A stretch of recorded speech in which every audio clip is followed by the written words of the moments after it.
very north of Jordan sits Umm Qais. Umm Qais is a relic of Jordan that is still untouched by both UNESCO and Western tourism. And today we're going to explore the old city that dates back to at least 2,300 years old. While this place was built by the Greeks in 300 BC, it was settled long before that by the Nabateans, due to its strategic position overlooking all directions from the peak, hence why its watchtowers are called Garda. Garda and Umm Qais was rediscovered by German explorer Ulrich Sensen in 1806 as he matched the actual town to a bunch of old documents describing its position and layout. Since then, not much excavation has happened. Today, Umm Qais remains a treasure of the Jordan people and lacks a lot of Western tourism amenities, and I love it. Walking in here was such a relaxing time, as there was only about 20 other tourists, and it was easy to get lost and be the only one in sight. Let's learn a little bit more about what we're seeing. After the Roman Empire took over from the Greeks, they also came into Umm Qais.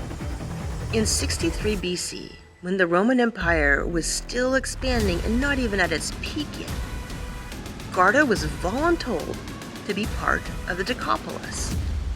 The Decapolis was a group of 10 cities linked together by a series of paved roads in the Middle East that ran north-south and east-west.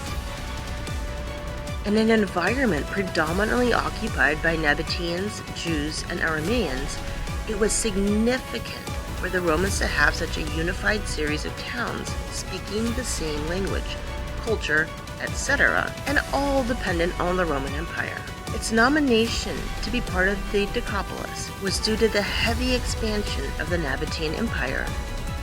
And well, the Romans wanted to keep their presence known and strengthen the network of defense. Even if the Romans weren't the most popular people in the Middle East, they wanted a predominant presence.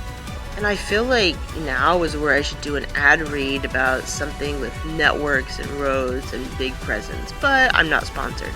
So like and subscribe and make me be sponsored one day. The hilltop we stand on now is the one that the Synoptic Gospels say where Jesus drove demons out of a man and had them flee into the pigs into the Sea of Galilee. From this viewpoint, not only do we see the Sea of Galilee, but also Syria, just a kilometer away, Lebanon, Palestine, and here we stand in front of where people used to pay taxes. Can't pay? No problem. We'll take you to the mausoleum. Just kidding. But really, the mausoleum was right behind the tax stand. Needless to say, there are so many cultures represented here, and we can see that throughout the city. The old Byzantine church, the Greek amphitheater, the Roman mausoleum and pillars and road with old chariot tracks still left in it, Hellenistic art tiles on the floor. Today, we walk along the roads, and we can see where long ago chariots made engravings in the stones. It's surreal to think that I could be walking right now where the Emperor Augustus walked, or King Herod, or the Jesus himself, followed of course by a flock of people. And man, I hope that guy was not an introvert. Otherwise, it explained why he ran into the desert for 40 days. Can't touch me. You can't touch this. In the 2nd century AD, the Romans built a 170-kilometer aqueduct to bring water to the city center. 94 kilometers of this aqueduct is all underground, and the tunnels still remain today as the longest-standing super old aqueduct. In modern times, this tunnel has helped covert operations go undetected by the opposition. Underground border crossings between these small Middle Eastern countries don't exist underground.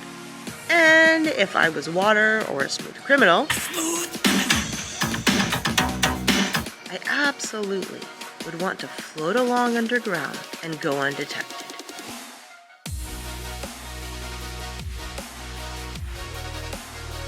For as it goes, all we are is but a leaf in the wind.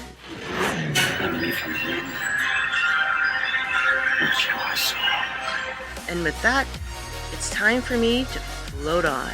See you next time. Bye.